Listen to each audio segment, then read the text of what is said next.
सोचिए अगर आपके बच्चे ने रात को भूख से बिलखते हुए दम तोड़ दिया हो,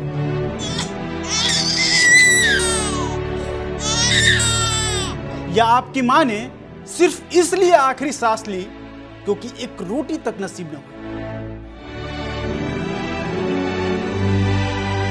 गाजा में इन दिनों यही हो रहा है। एक ऐसी जमीन जहां बच्चों के पेट में दूध की जगह दर्द पल रहा है, जहां अस्पताल सन्नाटे में भरे हैं और स्कूल अब सिर्फ मलबे हैं। जब आप अपने घर में चाय की चुस्कियां लेते हुए पूछते हैं क्यों भारत पाकिस्तान से युद्ध नहीं करता, कभी कहते हैं कि हमास को मिटा देना चाहिए, तो जरा गाजा की ये तस्वीरें देखिए, जहां युद्ध का मतलब सिर्फ बम और बारूद नहीं होता, बल्कि माताओं की सूखी छातियां, बच्चों की भूखी चीखें और वो चुप्पी होती है जो उनकी लाशों के साथ दफन हो जाती है। युद्ध की महज खबरें नहीं होती, वो रूह कपाने वाली होती है। वो हकीकत होती है जिसे देखकर आप दहल जाए। क्या आप जानते हैं कि युद्ध और भूख का असली मतलब क्या होता है? तो आज हम आपको बताएंगे। आज की रिपोर्ट शायद आपके लिए जरूरी ना हो, लेकिन मानवता के लिए यह बहुत ही जरूरी है। इसलिए आज हम युद्ध और भूख की इस कहानी को बताएंगे। तो मैं हूं अरुण जायसवाल और आप देख रहे हैं क्या सीन है।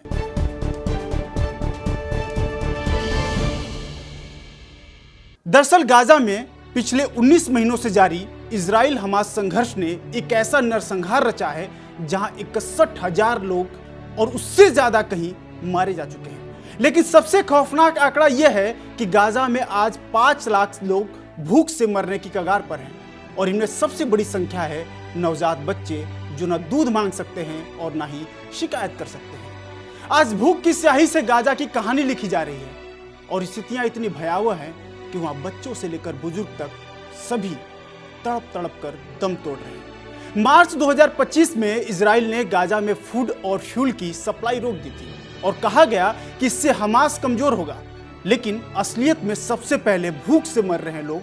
और उनमें कौन है? उनमें नवजात, महिलाएं और बूढ़े लोग हैं। विश्व स्वास्थ्य संगठन यानी कि WHO ने चेताया कि गाजा में हालात इतने भयावह हो चुके हैं कि यह दुनिया का सबसे गंभीर भूखमरी संकट बन चुका है।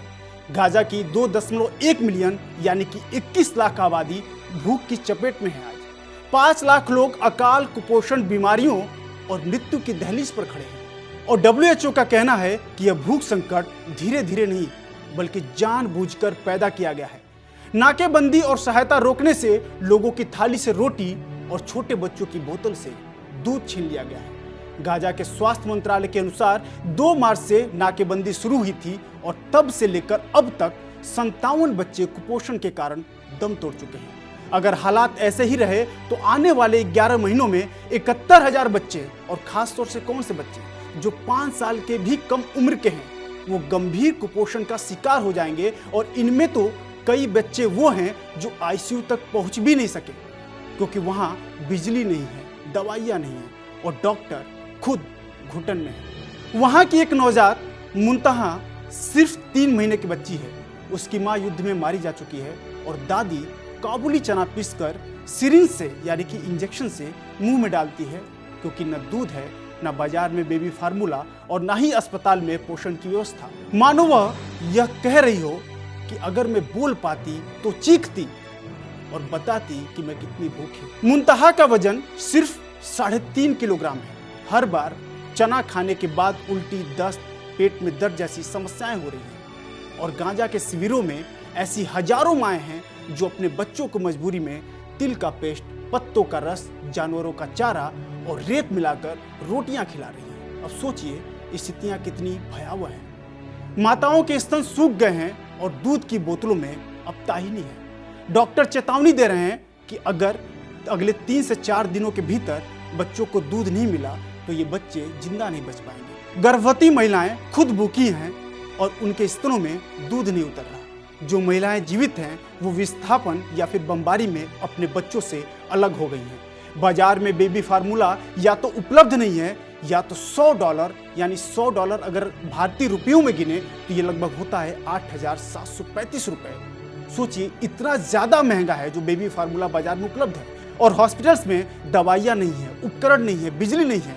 अगर बचा है कुछ तो वह है मातम, और चारों तरफ सन्नाटा पसरा हुआ है और एक ही आवाज है, वो है बमबारी की और साथ ही बच्चों की चीखों की। इस युद्ध के बीच स्थितियां इतनी भयावह हो गई हैं कि बंदियों से उनकी खुद की कब्रें खुदवाई जा रही हैं, जिनके शरीर में ना तो जान है, ना मांस है और ना ही उनके पेट में एक दाना। इजरायली हमलों में ढहे स्कूलों, मंदिरों और इमारतों और हॉस्पिटल्स अब इतने भयावह हो चुके हैं कि मानो कि पूरा का पूरा शहर कब्रिस्तान दिख रहा हो तो कब्रिस्तान के लिए अलग से जगह तलाशना तो दूर, वहाँ हर घर में कोई न कोई आज लाश है। और अब वहाँ मौत कोई घटना नहीं बल्कि दिनचर्या बन गई है, और जिनकी मौत नहीं हुई है वो हर रोज एक एक दाने को तरसते हुए मौत के करीब सरक रहे हैं। एक मौत, एक आंकड़ा, लेकिन एक बच्चा भूख से मरे तो वो सदी का सबसे बड़ा अपराध होता है। गाजा में 89 बच्चे अब तक सिर्फ भूख से मारे जा चुके हैं, और WHO और स्वास्थ्य मंत्रालय के अनुसार नाकेबंदी 2 मार्च से लागू है, और अब तक 57 बच्चे कुपोषण का शिकार हो चुके हैं। और अगर ऐसे ही हालात बने रहे तो अगले 11 महीनों में 71,000 बच्चे कुपोषण के शिकार हो सकते हैं। यह न सिर्फ युद्ध है बल्कि एक सोच समझकर रचा गया मानवीय नरसंहार है, जहां बच्चों की भूख को भी राजनीति की भाषा में तौला जा रहा है। अब सोचिए, न इजराइल पीछे हटने का नाम ले रहा है और ना ही हमास, जो कोई कहता है कि उसकी सहायता करेगा, ना वो कोई सहायता कर पा रहा है। इजराइल और अमेरिका कहते हैं कि हमास सहायता चुरा रहा है।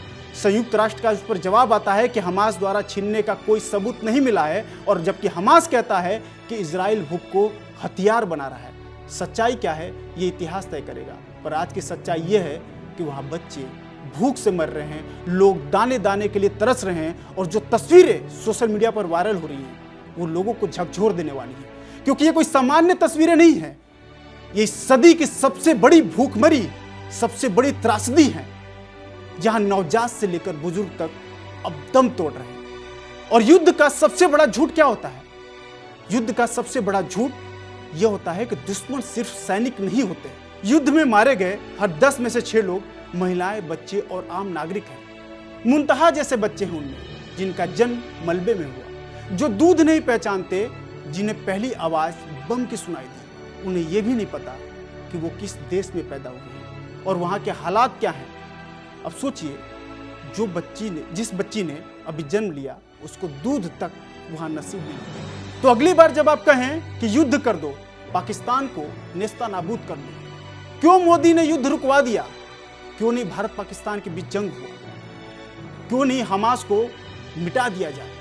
तो इन तस्वीरों को देखिए, जहां एक दादी अपने पोते को मिट्टी में लपेट रही है, जहां एक मां अपने भूखे बच्चे की लाश को सीने से लगाए बैठी है। गाजा की गलियों में अब स्कूल मलबे में बदल चुके हैं, अस्पताल बमबारी के शिकार हो चुके हैं, और जो बचे हैं वहां न बिजली है, ना इंस्ट्रूमेंट और ना ही जरूरी दवाएं। इस नरसंहार की तस्वीरें अब सिर्फ सोशल मीडिया पर घूम रही हैं, पर सवाल यह है कि दुनिया की सरकारें, इंसानी अधिकारों की बात करने वाले संगठन और संयुक्त राष्ट्र अमेरिका कहाँ है, जो हर बार कहता है कि हम दुनिया के सबसे बड़े लोकतंत्र हैं और लोगों के अधिकार की बात करता है? अब वो कहाँ है? क्यों इतने लंबे समय से ये युद्ध चल रहा है? इस पर भी सोचिएगा, क्योंकि युद्ध का असली चेहरा बारूद नहीं, भूख है। जहां बंदूक नहीं, चम्मच की आवाज सबसे ज्यादा डरावनी होती है। आज गाजा में लोग दूर दूर तक हेलीकॉप्टर देखकर कि शायद कोई सहायता मिल जाए, दूर दूर तक बच्चे से लेकर बुजुर्ग तक हाथ में खाली बर्तन लिए एक जगह से दूसरे जगह तक दौड़ते हुए जाते हैं। और लेकिन एक और बहुत ही भयावह तस्वीर इसमें थी, जहां लोग इंतजार कर रहे थे कि शायद उनके लिए कोई सहायता आए, उनके लिए कोई खाना आए, जिसमें बच्चे, महिलाएं, बुजुर्ग, वयस्क सभी थे, और अचानक से उन पर गोलीबारी कर दी जाती है। सोचिए कि एक एक दाने के लिए वो कैसे तरस रहे हैं। आज गाजा में बच्चे दूध की एक एक बूंद के लिए रो रहे हैं और दुनिया मौन है। क्या हम इंसान हैं या आंकड़ों की भूख में बदल चुके हैं? ये आंकड़े आपको विचलित जरूर कर सकते हैं। ऐसे में जब अगली बार बात युद्ध की हो तो एक बार सोचिएगा जरूर कि आपका जोश कहीं घर के कमरे तक तो सीमित नहीं है, या फिर वास्तव में हकीकत का सामना करने के लिए आप तैयार हैं। तो मैं हूं अरुण जायसवाल और आप देख रहे थे विस्तार न्यूज।